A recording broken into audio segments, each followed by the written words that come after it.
All right. All right, gang. For Friday, I'll be coaching the 9:30 class, but Katie's going to coach the 5:30 class for me because I'm going to the Sixers game, and I just as part of the trade-off, I told her I would make another one of these videos, which maybe I can, or both Laura and I can get into the habit of doing more. I don't know. We'll see. In any case, let's talk about Friday's programming because the rest of the week we had Monday was thrusters for strength, and Wednesday was overhead squats for strength. And those are nice because it's swinging a heavier bat, right? We think that overhead squats and thrusters could both come up in the open. And so, but when they come up in the open, it's never for maximal weight. You never know, but for the most part, it's swinging a heavy bat because if we're doing maximal thrusters and maximal overhead squats, and then within all, in all likelihood, they'll come up as like a 95-65 weight or load for the thruster and maybe something slightly heavier for an overhead squat, but not maximal. If we have just come off of a cycle of lifting very heavy in those, then hopefully we'll be able to move a much lighter one and it'll feel even lighter than normal. That's the hope. Then on Friday, we're going to do a complex, which is akin to last year's 21.3 open workout, which was like a 15-minute gymnastics, onslaught, followed by, after this 15 minutes, there was a 7-minute, you had a 7-minute time window to do this particular complex, which is the deadlift, the hang power clean, and then a jerk. So that's what we're doing this Friday. And honestly, the complex doesn't matter. We can't, I mean, the individual pieces of the complex don't matter because we can't anticipate what the complex would be if there even is going to be a complex this year. But what we can do, and what we're aiming to do here, is just spend some time under tension in a complex.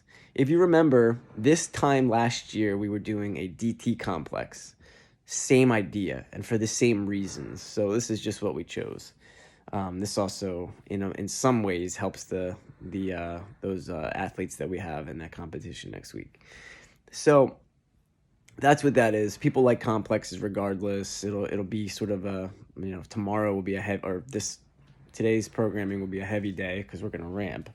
But what we're looking to do is get time under tension, and then when you're under tension, you have to rely a little bit more on technique, right? Think about that jerk. You have just probably deadlifted something heavy, hang power clean something heavy. Now you're all fatigued, standing there with the bar in front rack position. What are you gonna do, right? It might be an easy jerk from a rack. Is it an easy jerk not from a rack where you've just done two extremely taxing things? So let's see. Make sure we're taking deep breaths, tight core, upright body, big dip and drive. All right, so that's that part. The WOD itself, it's an EMOM, which we like, but in this particular one, I'm noticing now something that's an issue with it, which is that it's a farmer carry for 60 meters, and this is intended to be indoors, so we're going to make sure that we know what our 10-meter length is, and you're up and back 3 times.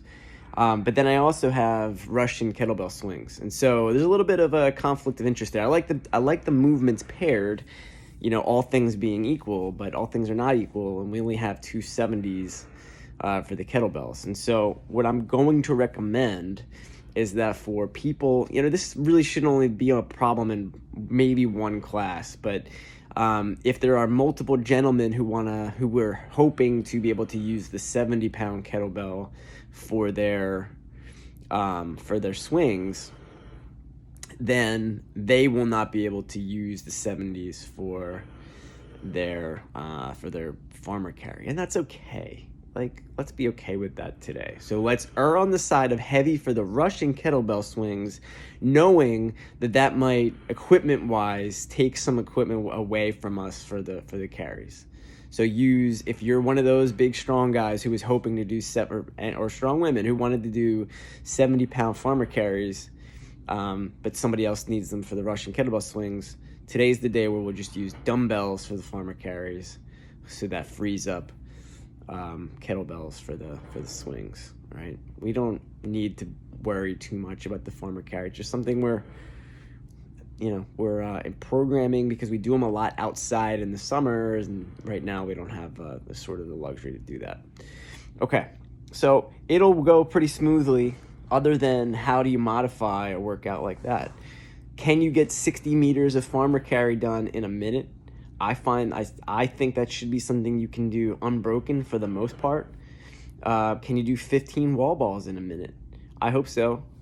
Can you do 20 Russian kettlebell swings? I also hope so. But let's just say that we want to have at least 15 seconds of rest every minute. And that might be daunting because there's no rest in this WOD. So the idea is to modify down the volume first, probably, right? I'm sorry. Yeah, volume first. So if it's not, so 15 wall balls is something that would be tough for you to do in a minute, then we try to do 12 wall balls. Same idea with Russian kettlebell swings. And I say a minute, but I guess I mean more like 45 to 50 seconds so that you have some breather between transitions. That's what's going to make this a difficult workout, the transition time. I think 20 Russian kettlebell swings, if you choose the appropriate weight for you, should be something that we can do unbroken for all 6 rounds of this. I really do think so.